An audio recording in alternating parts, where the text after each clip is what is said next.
Hello, welcome back to my channel. Long time no see again. I'm gonna stop apologizing for my long periods of absence. It's just gonna be I post whenever I post. Um, but you know, I'm kind of ingrained into the Canadian way of apologizing all the time, so I'm sorry. Um, as you can see, I've been very busy. So the main major life update as we are fostering this cutie. This is Loki. He is a uh, Samiad Shepherd mix. He's 8 years old. Has severe anxiety and stranger danger, so he's been a little bit of a troublesome one to kind of find a home for. Um, he has been surrendered a couple of times, and his last foster couldn't handle him. Just not used to kind of like the specific issues. So I just saw a post. I follow a lot of different rescue organizations. A lot of them are just completely volunteer run and independently funded. So one of them reposted um, about him, how this other group was desperately looking for people in preferably in the countryside or just the, not in the city, not in or even a suburb where you've got lots of traffic, lots of people. You can't really get away from anyone. So they were looking for people in the countryside. Um, I saw him and just reached out to them to say uh, what our situation was, and if we could help in any way, we'd be happy to. Um, so after a couple, I think, reached out in like start of December, I think it was. After a couple of times of um, meeting him and getting on, and yeah, he warmed up to us and he let us walk in, and he was pretty chill. We were chill. Yeah, they agreed to the foster, and we picked him up on Boxing Day. So we've had him just less than a week, um, and it's been great so far. He's such a sweet, loving dog. Very cute, very attentive. Listens a lot. Listens a lot. There's specific things we have to do, so it's like crate train him and stuff. So kind of a little bit abnormal. We're doing a very slow introduction to Boy, our dog. So they've kind of seen each other. But like one's outside, one's inside, and they've kind of smelled each other through the doors and stuff. But we haven't done like a formal introduction yet. I think that'll be on the cards this week, maybe. Probably maybe take them for a walk together, try and have like a bonding experience. Um, but yeah, it's going really well so far. Especially with he's on Prozac for his anxiety. Uh, so he has to take that every day, which kind of really messes up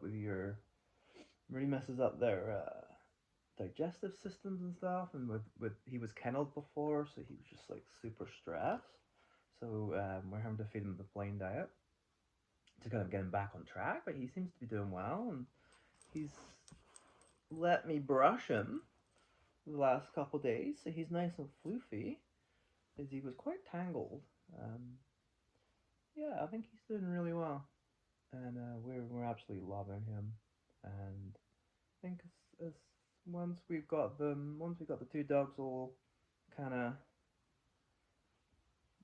established and getting on with each other and maybe able to be in the same room without causing any issues, and I think we're just gonna have the cutest little family, and hopefully we can adopt him out. But I think we're starting to fall in love with him, so we may end up keeping him. Who knows? But the intention is to find someone to adopt him. But it is kind of tricky with his history, and he's 8 years old, so and he's maybe possibly slightly getting the start of onset on arthritis. So it's going to be a tough ask to get him adopted, but we're hopeful. But yeah, that's pretty much the major life update. Other than at work, I've kind of like advocated for myself to get a bunch of work taken off me. So I feel good about that. Going in tomorrow, I have a lighter workload, more focused workload, so I can really get caught up and place turned around, which is exciting. Um, yeah. Other than that, we had a lovely Christmas. Had some friends around.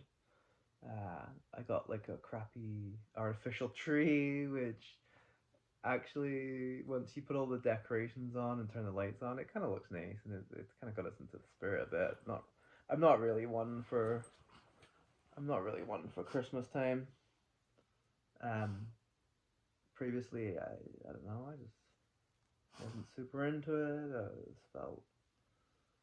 Always felt like I've worked a lot of like I worked Royal Mail for 10 years, so Christmas was always just like the la- the last month up, or at least the last couple of weeks up into Christmas was just like so full on that the last thing you kind of just want to actually just celebrate Christmas after that. And then my first job in Canada was working retail at Toys R Us. So again, and you had the Black Friday effect there too. So Black Friday to Christmas didn't really feel very Christmassy. Um, this is actually the first job I've had where you actually get a fairly decent time off around Christmas. Like the last Friday before Christmas we had, and before New Year we had a half day.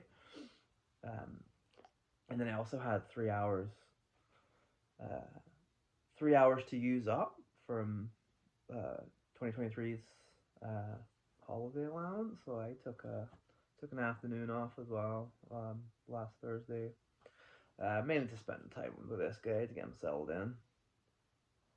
Um, so yeah, that's that's life.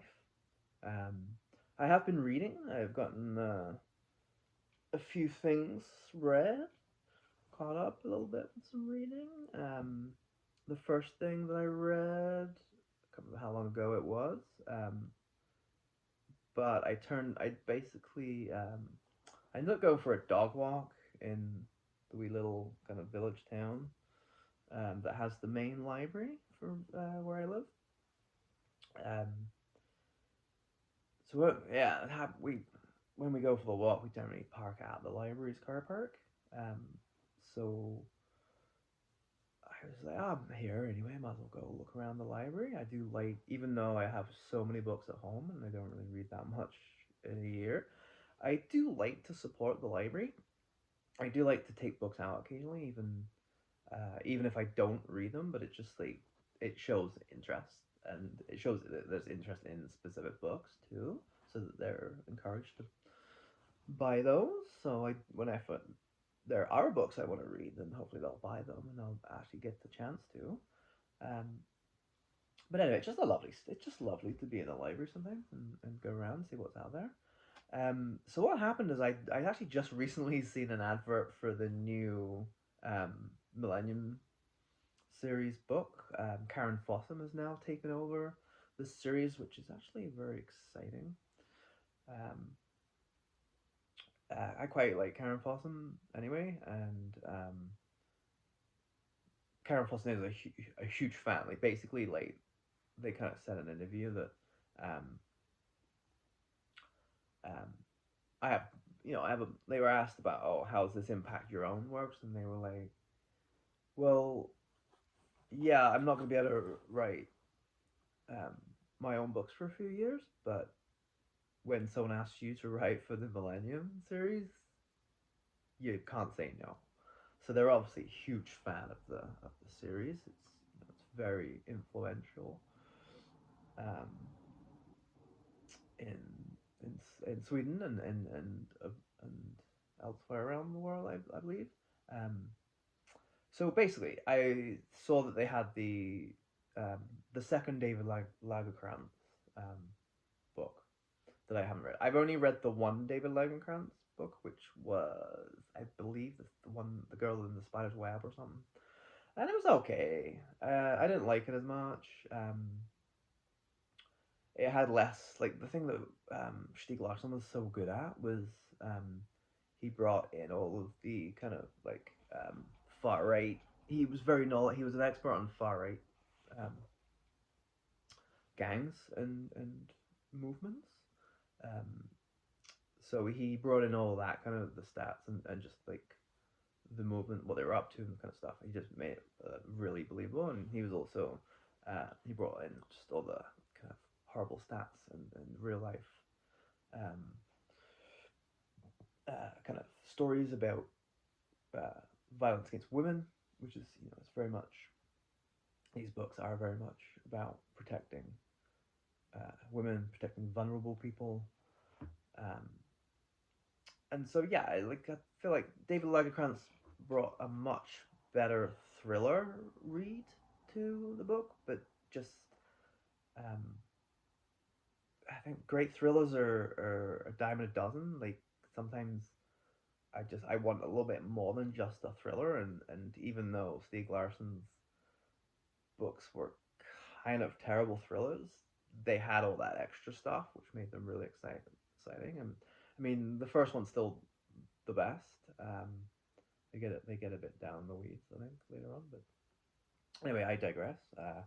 I thought, if I'm gonna get to Karen Possum, I want to finish off the Dale Lagercrantz. So it was The Girl Who Takes an Eye for an Eye, which is the second of the David Lagercrantz three that he wrote. And I really enjoyed it. It was pretty good. Um, not the best, but I think it did. It still had the great. He's a great thriller writer. There's no doubt about it. He's a really good thriller writer. So it still had all that, but I think with the secret society kind of stuff, the subterfuge, I think all that um, going into all the subplots and stuff, I think that was much better done this time around. Um, so I was very happy to read that. I read it pretty quickly too. They're always fairly quick reads, so I really enjoyed reading that. I got it back to the library in time, which is always good. Didn't have to renew it. Um, and then I went back and finished off something I'd started in the summer, I believe. It's a very kind of Garbogous book. It's part of the Chocolate One. It's the second book in the Chocolate One series, which is about an air cav division in Vietnam. So this was called Tunnel Wars, and this is the second one. It has a bunch of characters, quite a diverse set of people. So there's your kind of 19-year-old white guy who um, he's just kind of to illustrate the level that we're on here. The main character, his name is Brody the Whoremonger because he's attempting to sleep with every whore. Um, the whole kicker, though, turns out he's actually a virgin. um, but it's that's kind of level, and I think their boss is Neil the Nazi, who isn't actually in this book, but he's a main character in other books in the series. You have people like Storm and Norman. There's a couple of indigenous people. I believe there's someone of Asian descent. I believe possibly even Chinese. So that's kind of like an added kind of because China was also fighting with the North Vietnamese, so there is a kind of added kind of element there. A couple black characters. So it's kind of like it was written in the 80s and I believe mid to late 80s. So it kind of does have that like bit of diversity that you obviously don't get so much in books from the 40s and 50s. Um, it was very pro. So it was interesting actually. It was a fun-ish read. It wasn't great, but it wasn't terrible. What was interesting, it was very pro troops, like troops on the ground, but it wasn't necessarily um, wasn't necessarily super pro Vietnam and the whole war per se. They did do a bit where two of the characters are back in America, and they get confronted with some students, and they kind of beat them up and give them the what for, and we're out there dying and stuff. But um, it also does. So yeah, so it kind of does that on the kind of that's the most pro Vietnam kind of thing they do. Otherwise, they're just kind of like we're screwed kind of thing. And there's this whole thing about when you enter the Dirty 30, which is basically 30 hand-to-hand combat kills, that you're basically a goner. That everybody that's hit it has died soon after, so kind of think there's a curse going on. And yeah, there was a couple of it's because there's so many characters. There is a point where you're like, I don't know who is gonna survive. There's a couple that they're definitely gonna survive, but other than that, there's some people who are in the book quite a lot that end up dying. So it is a little bit like keeps you on your toes a little bit there. Um, I want to say invested emotionally for how much you can actually emotionally invest in this kind of book. Um, yeah, it wasn't terrible, but it's also pretty hard to read. Um, read any Vietnam stuff that isn't like super critical of the whole thing. um, so yeah, that was interesting to read. I have a bunch of them, so I'm glad it was at least readable because I saw a bunch of them. I've never seen these books before, so I was like, I've got to grab them because if I end up really liking it, I'm never gonna see these again. So I'm glad it was readable at least. And then on Christmas Day, I just randomly picked the book and was like, oh, I'm just gonna flick through this, and ended up reading the whole thing. And it's Liberated, the radical art and life of Claude Cahoun by Rowe. It is a I guess you would call it a graphic nonfiction, graphic biography, um, about the artist and anti-fascist slash um, Nazi resistance person, Claude Cahoun. It's really, really good. Absolute 5-star read. Absolutely would recommend. It deals with a lot. It deals with um, sexuality, gender, Jewishness, art. It's not even that long. It's a whole bit about trying to make art more for the art's sake rather than any kind of their whole thing was they didn't really want to be a famous artist per se. They wanted to make they just they needed to make art, and they wanted to make art that spoke to them kind of thing. Because like the thing with Claude Cahoon is um they did they were kind of avant-garde. They were like one of the leading kind of people in the avant-garde scene, or they were like founder kind of like they were in that circles, and they were one of the few um non kind of like male presenting, or at least assigned male at birth kind of presenting people in the scene. um so it was that was also really interesting. And what they did is they really kind of used photography, because previously photography was just seen as you're capturing reality, and it's a very much used for just you take a picture of what you see kind of thing. Um, but Claude Cahoon really and their partner really messed around with what you could do. They used overexposure. They kind of almost, I think, kind of did a what you could do like a prototype kind of photoshopping things in. Like you can kind of layer images over images, and you can double expose and things. and you can do ghostly images, and if you move whilst you're taking the photo and stuff, it can create crazy stuff. So they were really experimenting with that to really go push photography into the avant-garde. And it was so interesting. And then that doesn't even get to like the bit that was the most interesting part for me was during the war they're living in Paris. Um, Claude Cahoun as a Jewish person is getting really who's already been um, part of anti-fascist, anti-Semitic, anti kind of pushing back against the anti-Semitism of France, because France was hugely anti-Semitic prior to um, the Nazi occupation. I mean, that's partly why though that was able to be a Vichy government and so many collaborators was because of the rife anti-Semitism at the end of the 19th and the start of the 20th century in France.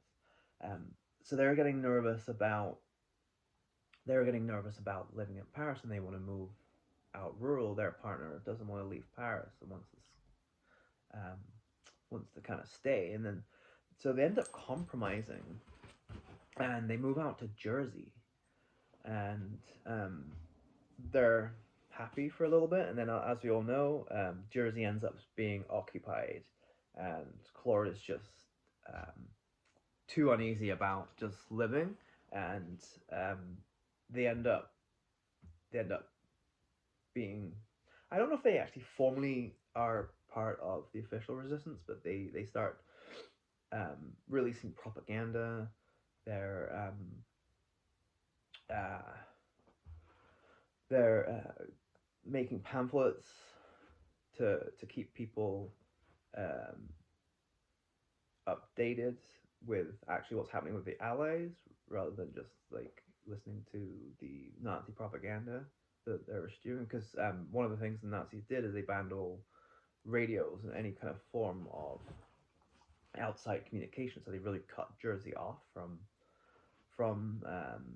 Britain and any kind of Allied forces. Um, so yeah, we get into that, um, and then they eventually get caught. But thankfully, it's right at the end of the war. So they were going to be executed, um, but their execution gets stayed long enough that the war actually ends, and so they survive. And then I think they live another couple, leave another decade or two. Um, they leave another decade or two, live another decade or two after the war. I think Claude dies, and then Jane, the partner, um, lives another couple decades after that. But yeah, it was really interesting. I would highly recommend that you buy it. This is I bought it for my spouse, who's told me about it, and then I just ended up reading it on Christmas Day, and it was absolutely fantastic. And yeah, that's pretty much it. I don't know. So for 2024 going forward, um, I need to get back onto the Agatha Christie read along challenge, where I'm trying to read all of Agatha Christie's at least novels. I do have a few short story collections though. Um, sorry, Lucky, go up, get your yeah, there you go. I do have a few short story collections which I'll dive into as well. Um, but yes, so I need to get onto that. I think I'm just started an Executioner book. I think I read like 4 or 5 Executioner books last year. So I'll probably end up reading a bunch of those again. I just need to try and read as many books that I own as possible. I'm kind of on the read what you own challenge, but I have only read 2 books so far, because the library book didn't count, because obviously I don't own that. So yeah, trying to get to that, trying to just save money as much as possible. So buying books is not really on the cards there, and like I said, I have over 1,000 that I haven't read. So I really just need to get those read. Um, I hope to try to post a little bit more often. Not sure the best way to do that is obviously very busy with this one and boy and work and just keeping uh, house all tidy and clean and all the stuff outside I have to do as well. I've got a few down trees that I have to clean up, and I have to do oil changes on the cars. Um, we don't even have the snow tires on yet, the winter tires on yet, even though it's now January.